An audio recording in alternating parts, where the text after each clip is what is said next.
प्रश्नावली 7.2 निर्देशांक ज्यामिति के प्रश्न अपने पहले हल किए थे। मैंने प्रश्न क्रमांक 6 तक हल कर लिए थे। अब आज मैं प्रश्न क्रमांक 7 जो कि बहुत महत्वपूर्ण है इसको मैं हल करवा रहा हूँ। फिर उसके बाद अपन 8वां 9वां प्रश्न देखेंगे। प्रश्न क्रमांक 7 में दिया है एक वृत्त है और ए बी उसका व्यास है। तो वृत्त होता है तो उसमें केंद्र तो होता ही होता है। तो केंद्र के अपने को निर्देशांक दिए 2-3 और व्यास के 1 से लेके अपने को निर्देशांक दिए 1-4। तो अपने को व्यास के दूसरे से लेके निर्देशांक अपने को निकालना है। तो इसमें सूत्र कौन सा लगेगा? मध्य बिंदु के निर्देशांक का सूत्र लगेगा, मतलब ये वाला सूत्र लगेगा। तो देखते हैं कैसे करना अपने को। तो जैसा कि आपको मालूम है कि अपने जब अपन मध्य बिंदु के निर्देशांक निकालते हैं तो ए बी के मध्य बिंदु कौन सा होगा? ये केंद्र होगा। तो इस बिंदु के निर्देशांक अपन क्या मानते हैं? x1, y1। और इस बिंदु के निर्देशांक अपन क्या मानते हैं? x2, y2। और मध्य बिंदु के निर्देशांक अपन क्या लेते हैं? x और y। तो इस प्रश्न में हमको जो केंद्र है या मध्य बिंदु है इसके निर्देशांक को 2 और -3 दिए हैं और साथ ही साथ बिंदु बी के निर्देशांक 1 और 4 दिए हैं। तो हमें बिंदु ए के निर्देशांक x1 और y1 अपने को निकालना है। तो जब मध्य बिंदु की बात हो रही है तो ये हमारा सूत्र लगेगा इसमें x बराबर x1 प्लस x2 बटे 2, y बराबर y1 प्लस y2 बटे 2। अब इसको मान रख देंगे, ये x y ये रहा तो x के स्थान पे 2 रखेंगे। x1 नहीं मालूम हमको, x2 तो मालूम है, x2 1 है बटे 2। यहाँ से y का मान कितना है? -3 बराबर y1 तो नहीं मालूम अपने को, प्लस y2 मालूम है, y2 कितना है? 4 बटे 2। यहाँ से 2 का गुणा इसमें कर देंगे और इस पर इसका गुणा इसमें कर देंगे यहाँ से।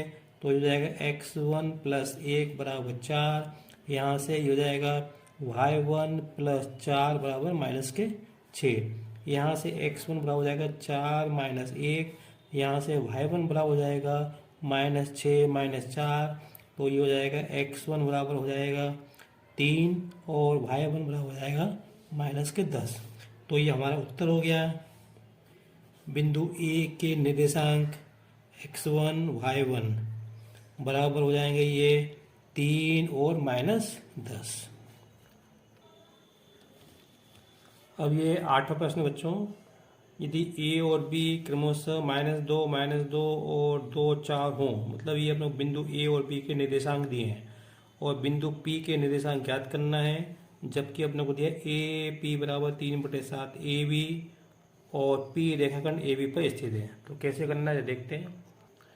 ये एक रेखा है ए बी जिसके बिंदु ए के निर्देशांक क्या है? -2 और बिंदु बी के निर्देशांक क्या है? 2 4। इस ए बी पर एक बिंदु p ये इस प्रकार से है कि ए पी बराबर 3/7। अब ए बी, ये देखो भैया, हमको अगर इस बिंदु के निर्देशांक निकालने हैं तो हमको ये ए पी और बी पी का अनुपात चाहिए। मतलब ये m1 और m2 हमें दिया नहीं है तो हम निकाल सकते हैं इसकी सहायता से।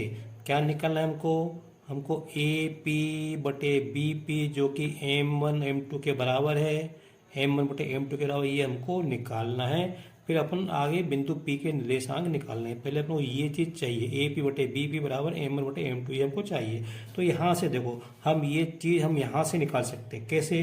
देखो 3/7, ये जो ए बी है ना, ए बी को अपन A P plus P B लिख सकते हैं।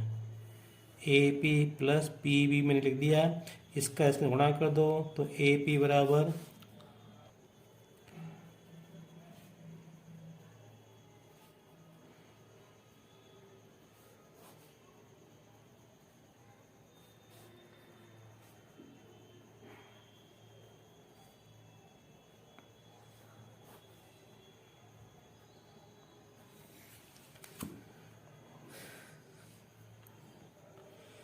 तो इसमें हम मान रख देंगे। m1 का मान कितना है? 3। x2 कितना है? x2 2 है, प्लस m2 कितना है? 4। x1 कितना है? -2 बटे 3 + 4। यहाँ से y बराबर M1 कितना है, M1 3 है, और Y2 कितना है, Y2 माइनस के 4 हैं, प्लस M2 4, Y1 कितना है, माइनस के 2 बटे 3 प्लस 4, इसको हल करेंगे, x बराबर 6 माइनस 8 यहाँ से बटे में 7, y बराबर माइनस के 12 माइनस के 8 बटे 7, तो ये हो जाएगा x बराबर 6 में से 8 गया तो माइनस के 1 बटे 7, और y बराबर हो जाएगा 12 8 20 माइनस के 20 बटे 7। ये यहाँ पे 6 में से 8 जाएंगे तो माइनस के 2 बचेंगे। तो ये जो बिंदु P के निर्देशांक x और y क्या हो जाएंगे, -2/7 और -20/7। ये हमारा आंसर है।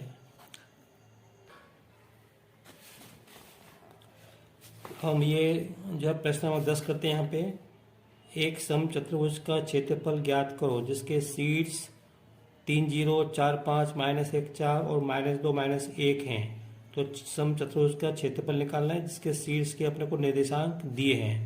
तो देखते हैं क्या करेंगे।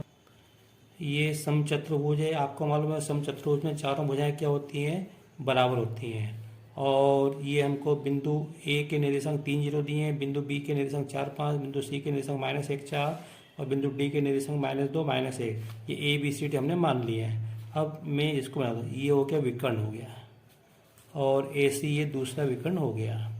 तो अब क्या निकला, अपने को मालूम है समचतुर्भुज का क्षेत्रफल क्या होता है, 1/2 d1 गुणा d2।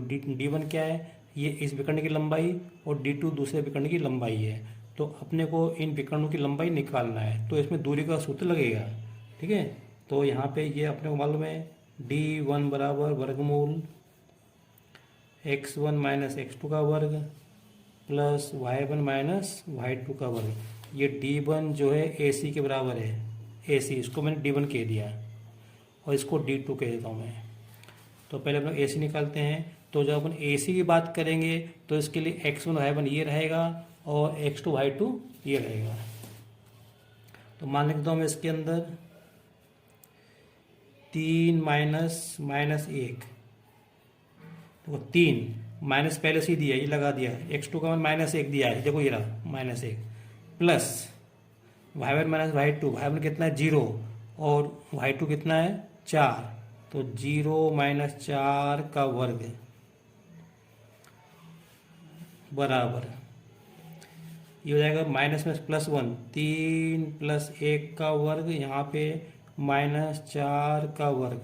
अभी आपको मालूम है कि 3 और 1 4, 4 का वर्ग 16 हो जाएगा, इसी प्रकार यहाँ से -4 का वर्ग 16 हो जाएगा।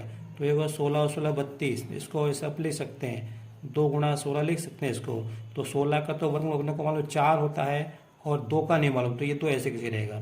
तो ये इसकी AC की लंबाई कितनी आ गई, AC है ना d1, ये आ गया 4 वर्गमूल 2।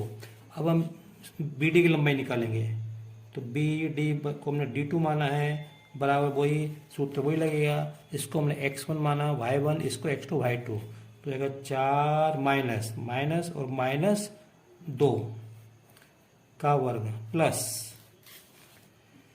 5 माइनस और -1 का वर्ग बराबर वर्गमूल के अंदर 4 -2 का वर्ग प्लस 5 -+1 का वर्ग।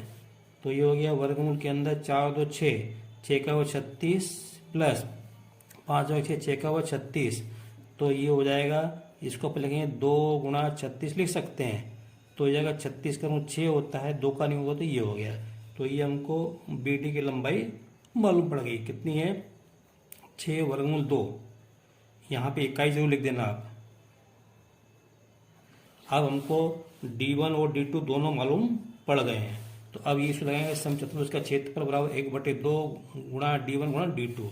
तो यहाँ पे लिख देता हूँ मैं, तो बराबर 1/2, d1 के स्थान पे लिखेंगे 4 वर्गमूल 2 गुणा d2 के स्थान पे लिखेंगे 6 वर्गमूल 2।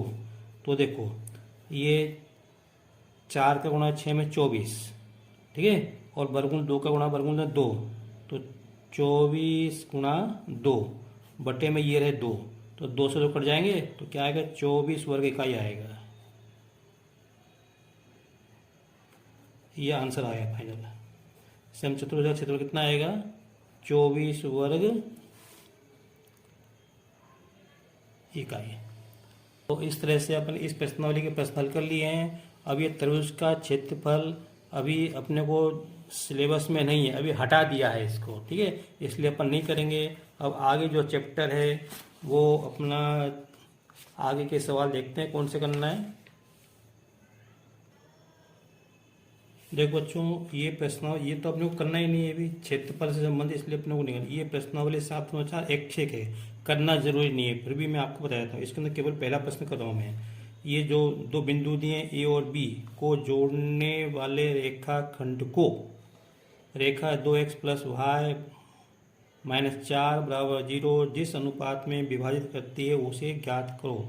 अर्थात अपने को m1/m2 अपने को निकालना है, m1/m2 ये हमको निकालना है। तो हम क्या करेंगे, हम m1 m2 अनुपात मान लेंगे और फिर यहाँ पे देखो अपन उस बिंदु के निर्देशांक निकाल लेंगे। वो बिंदु इसके ऊपर पड़ता है तो उसके अंदर मान रख देंगे x और y के। देखते हैं कैसे करना। देखो बच्चों, ये 2 बिंदु दिए हैं, 2 -2 और 3 7, मैंने इनको मिला दिया, ठीक है। अब एक दूसरी रेखाखंड है जिसका अपने को समीकरण दिया है। ये कोई रेखा है, इसका समीकरण अपने को दिया है 2x प्लस वाई -4 बराबर 0। तो ये जो रेखा है ये इस रेखा को इस बिंदु पे काट रही है। तो अब जब इस बिंदु पे काटी तो इसको मैंने बिंदु भी मान लिया। तो अब इसके ए बी के 2 भाग हो गए, एक भाग ये, एक भाग ये। तो हम भाग हुए तो अनुपात भी होंगे। तो ये अनुपात मान लो m1 है, ये अनुपात कितना है m2। ए पी बराबर m1 और पी बी बराबर m2। तो लिख दो यहाँ पे ए पी बराबर m1 और पी बी बराबर m2। तो अपने m1 m2 का मान निकाला। तो अपने इस बिंदु के निर्देशांक x और y मैंने मान लिए। तो ये आपको मालूम है कि ये बिंदु के निर्देशांक निकालने के लिए ये सूत्र होता है, इसमें मान रख दो।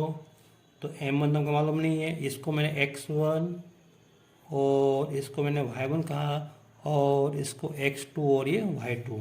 तो मान m1 गुणा x2 कितना हो गया 3 प्लस m2 x1 कितना है 2 बटे m1 प्लस m2 y बराबर m1 कितना है, m1 तो मालूम ही नहीं हमको, गुणा y2 कितना है 7 प्लस m2 गुणा y1 कितना है -2 बटे m1 प्लस m2। तो ये हो गया x बराबर 3 m1 प्लस 2 m2 बटे m1 प्लस m2 और y बराबर हो जाएगा 7 m1 प्लस, यहाँ पे माइनस आ जाएगा, ये 2 -2 गुणा m2 में कर दो -2 m2 बटे m1 प्लस m2। बस अब ये अपने को इस बिंदु के निर्देशांक क्या मिल गए 3 m1 प्लस 2 m2 बटे m1 प्लस m2 और 7 m1 माइनस 2 m2 बटे m1 प्लस m2। तो ये निर्देशांक इस रेखा पे स्थित है बिंदु, तो ये इस समीकरण को संतुष्ट करेगा। तो हम क्या करेंगे, जो हमारे x और y के मान आए हैं ना, ये हम यहाँ पे रख देंगे। x के स्थान पे ये मान रखेंगे और y के स्थान पे हम ये मान रखेंगे। तो देखते हैं। तो ये समीकरण जो है 2x प्लस वाई -4 बराबर 0, इसमें मान रखते हैं। देखो 2 तो ये लिखा और x के स्थान पे क्या रखा मैंने 3 m1 प्लस 2 m2 बटे m1 plus m2 plus y के स्थान पे 7 m1 माइनस 2 m2 बटे m1 प्लस m2 और -4 बराबर 0। अब इसका गुणा कर देते हैं तो हो जाएगा 6 m1 प्लस 4 m2 और यहाँ पे प्लस 7 m1 माइनस 2 m2 और बटे m1 प्लस m2 -4 बराबर 0। अब देखो 6 m1 और 7 m1 ये हो गया 13 m1 प्लस 4 m2 और 2 m2 घट जाएंगे तो 2 m2 बटे m1 प्लस m2 -4 बराबर 0। अब अपने को क्या करूँगा, मैं दो पद हैं ये और ये, इसमें अगर मैं लघुत्तम लेके हल करूँ तो ये मिलेगा 13m+2m2 -4m1 + m2 बराबर 0 हो जाएगा ये। ठीक है, इसका गुणा इसमें करेंगे तो 0 आएगा। तो अब इसको अपन पक्षांतर करते हैं यहाँ पे, तो इसको हल करेंगे हम। तो ये हमें 13m1 और -4m1 तो 9m1, फिर 2m2 -4m2 तो -2m2 बराबर 0। अब अपने को क्या निकालना है, अपने को m1/m2 निकालना है। तो क्या करेंगे, इस 2m2 को उधर ले जाते हैं, 9m1 बराबर हो गया 2m2 हो गया। अब अपने को m1/m2 चाहिए, तो दोनों तरफ में m2 का भाग देता हूँ, इधर भी दे दिया मैंने, इधर भी दे दिया। ठीक है, तो ये इससे कट जाएगा, तो ये बचेगा 9m1/m2 बराबर 2 बचा। अब अपने को तो केवल m1/m2 चाहिए, तो 9 हटाना है, हटाएंगे तो क्या करेंगे, ये 9 हटेगा तो इसके अपन में आ जाएगा, बटे में आ जाएगा, m1/m2 बराबर 2/9। यही हमारा उत्तर था फाइनल।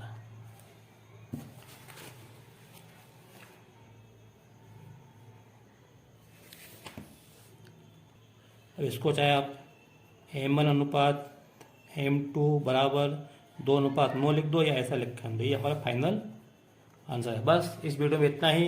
अब अगली वीडियो में अपन समरूप त्रिभुज के संबंध में चर्चा करेंगे। ठीक है बच्चों, अगर आपको मेरा वीडियो पसंद आया हो तो इसे लाइक करें, शेयर करें और सब्सक्राइब करें। Thank you.